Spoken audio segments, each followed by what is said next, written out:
You know, I've had some real what the fuck moments while I'm teaching, but there's one that still sticks out in my mind to this day. It was while I was teaching high school in Austria, and I remember the particular school I was teaching at. They were obsessed with talking about school pew-pewings in the US, if you know what I mean. Their obsession was to the point that they literally formed a theater group so that they could perform a theater production about it. More on that later. Guys, the theater thing was so poorly written.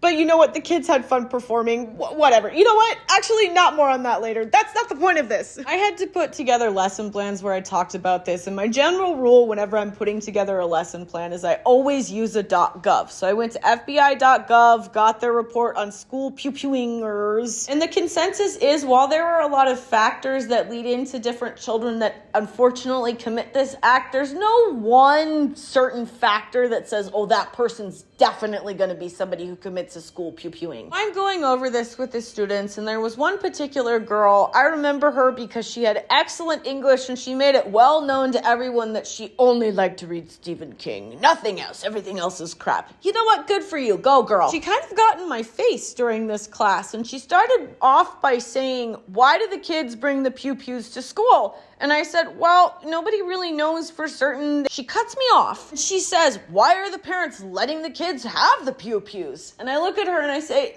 no, they're not letting them have them. They take them from the parents or they get them somewhere else. And then she says, I just really don't understand why American parents are sending their kids to school with pew-pews and knives and any other weapon they can think of. My brain actually stalled for a minute. I looked at her and I said, do you really think that Americans are just sending their kids to school with weapons? That's illegal. What? And she says, oh, it doesn't matter. I know, blah, blah, blah, blah, blah. And she starts trying to say something, and you guys, I start laughing so hard that I can't actually contain myself. Yeah, so she's, what are you laughing at? And I say, you've been reading way too many Stephen King novels. The entire class looks so confused, and then the teacher says, how about we just move on? And I say, yeah, I think that's a great idea.